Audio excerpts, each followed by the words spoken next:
आप देख रहे हैं न्यूज इंसाइडर 24/7। आइए नजर डालते हैं देश और दुनिया की 20 बड़ी खबरों पर। ईरान की जानिब से एक मरतबा फिर अपने हक दिफा पर जोर देते हुए अमेरिका और इसराइल की गैर कानूनी जारी हद पर दुनिया की खामोशी को तनकीद का निशाना बनाया गया। ईरान के वजारत खारजा के तर्जुमान इस्माइल बागई की जानिब से एक्स पर बयान देते हुए कहा गया कि ईरान बैनुल-अक़वामी कानून के तहत अपने दिफा का हक इस्तेमाल कर रहा है। उन्होंने कहा कि अमेरिका और इसराइल की जारी हद ने सफारती कोशिशों को नुकसान पहुंचाया और बैनुल-अक़वामी कानून की बुनियादों को हिलाकर रख दिया। ईरान के मुताबिक 28 फरवरी को शुरू होने वाली इस जंग में ईरान ने अपना हक दिफा इस्तेमाल किया।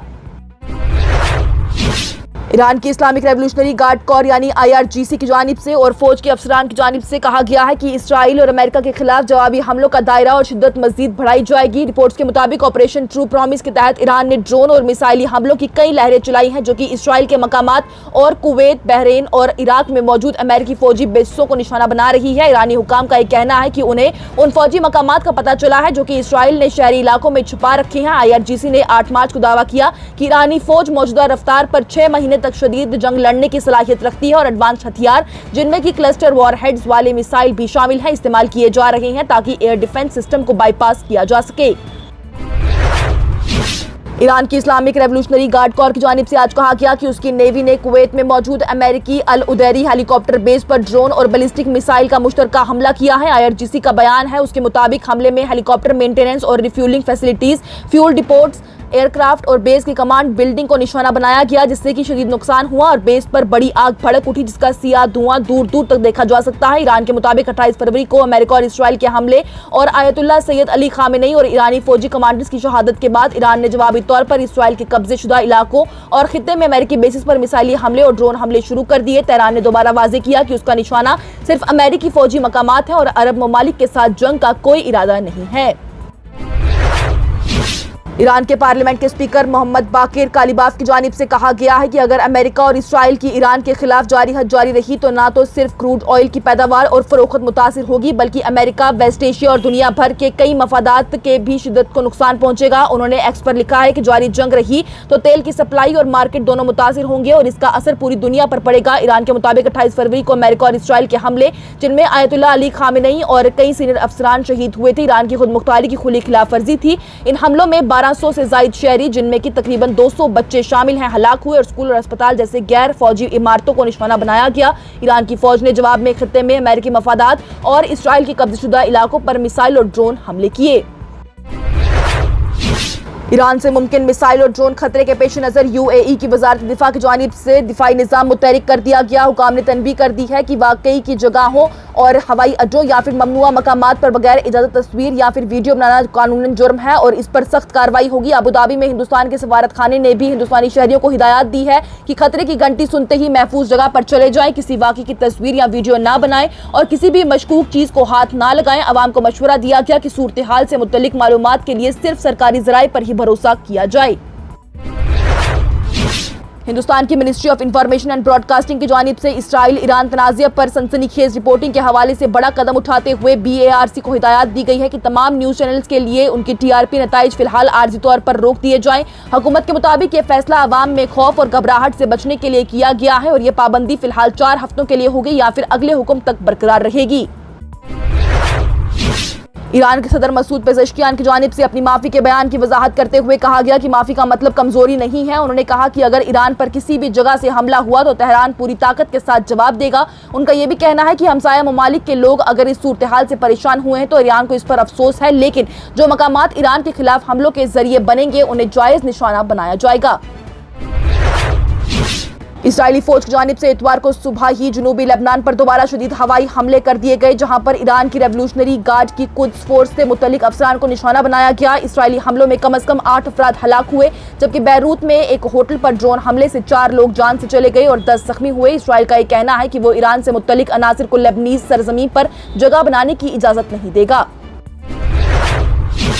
ईरान इसराइल जंग का दायरा मशरिक़ वुस्ता के दूसरे ममालिक तक भी फैल गया। कुवैत, बहरीन, सऊदी अरब और UAE में मिसाइल और ड्रोन हमलों की इत्तला मिली। कुवैत में 2 सरहदी मुहाफिज हलाक हो गए जबकि UAE में हवाई दिफाई कार्रवाई करने के बाद गिरने वाले टुकड़ों से एक ड्राइवर की जान चली गई।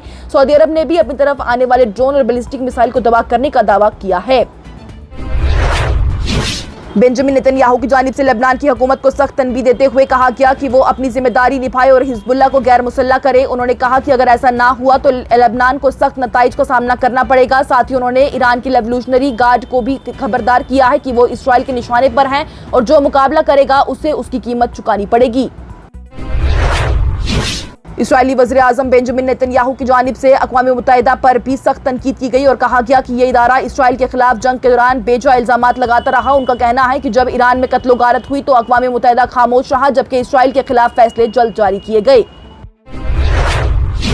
इस्राएली वज़ीर आज़म की जानिब से दावा किया गया कि अमेरिका के साथ मुश्तरका फौजी कार्रवाई के बाद ईरान की फिजा पर लगभग मुकम्मल काबू हासिल कर लिया गया। समाजी राब्ते पर शेयर किए गए वीडियो पैगाम में उन्होंने कहा है कि मुश्तरका हमलों के बाद तेहरान की फिजा पर तकरीबन पूरा काबू मिल चुका है और इस कार्रवाई का मकसद इसराइल पर फौरन खतरा दूर करना था।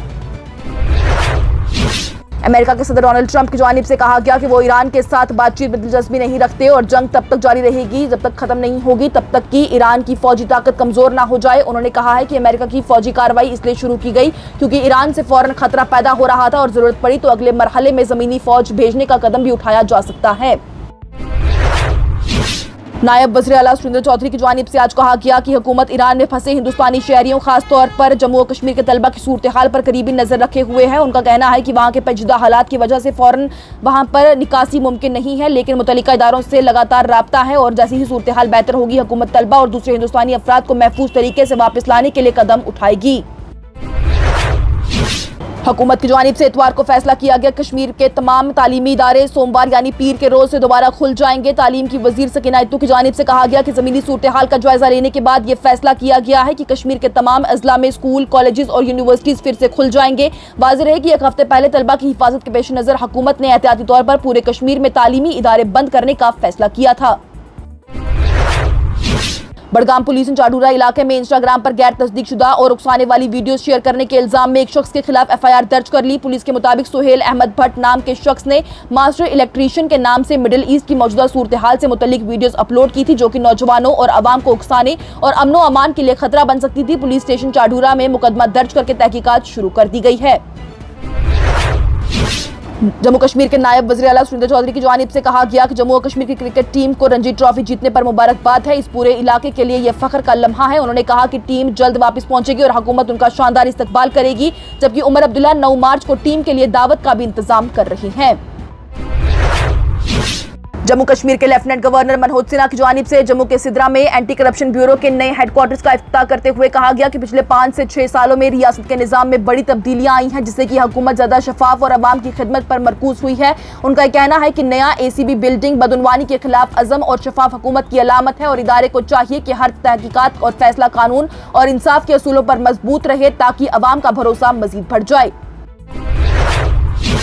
जम्मू कश्मीर के वज़ीर आला उमर अब्दुल्ला की जानिब से इंटरनेशनल वीमेंस डे पर खवातीन को मुबारकबाद देते हुए कहा गया कि हुकूमत औरतों के इख्तियार, हिफाजत और इज्जत को यकीनी बनाने के लिए पुरज़म है। उन्होंने औरतों की हिम्मत और मुआशरे में उनकी अहम खिदमत को सराहा और कहा कि हर शोबे में उनको बराबर मौके देने के लिए काम जारी है। इस मौके पर जम्मू कश्मीर पुलिस ने भी खवातीन को मुबारकबाद दी और उनकी हिफाजत और इख्तियार के लिए अपने अज़म का इजहार किया। जम्मू में जिला इंतजामिया ने कवानीन की खिलाफ वर्जी पर 6 स्पा और मसाज सेंटर्स बंद कर दिए और उनके मालिकों को नोटिस जारी किए। डिस्ट्रिक्ट मजिस्ट्रेट राकेश मनहास के हुक्म पर इंस्पेक्शन ड्राइव के दौरान कई खामियां सामने आई हैं, जिसमें कि जरूरी दस्तावेज की कमी, क्रॉस जेंडर सर्विस, CCTV का ठीक ना होना और क्लाइंट रिकॉर्ड्स ना रखना शामिल था। हुकाम का एक कहना है कि गैर कानूनी या फिर गैर अखलाकी सरगर्मियों पर जीरो टॉलरेंस है और कानून की खिलाफ वर्जी पर सख्त कानूनी कार्रवाई की जाएगी। और पार्लियामेंट के बजट सेशन का दूसरा हिस्सा पीर से शुरू होने जा रहा है, जहां पर लोकसभा के स्पीकर ओम बिरला के खिलाफ अपोजिशन की तरफ से पेश की गई हटाने की करारदाद पर गर्म बहस मुतवक्का है। अपोजिशन ने बिरला पर हाउस में जानिबदारी का इल्जाम लगाया है, जबकि वज़ीर आज़म नरेंद्र मोदी ने उनकी हिमायत की है। इसके अलावा वेस्ट एशिया की कशीदगी, ईरान से मुतल्लिक पॉलिसी और वेस्ट बंगाल में इलेक्टोरल रोल से लाखों वोट हटाए जाने का भी मसला सेशन में उठाने का इम्कान है। इसके साथ ही टॉप 20 हेडलाइंस का यह मरहला हुआ इख्तिताम पजीर। दीजिए इजाजत। लेटेस्ट अपडेट्स के लिए देखते रहिए न्यूज़ इंसाइडर 24/7।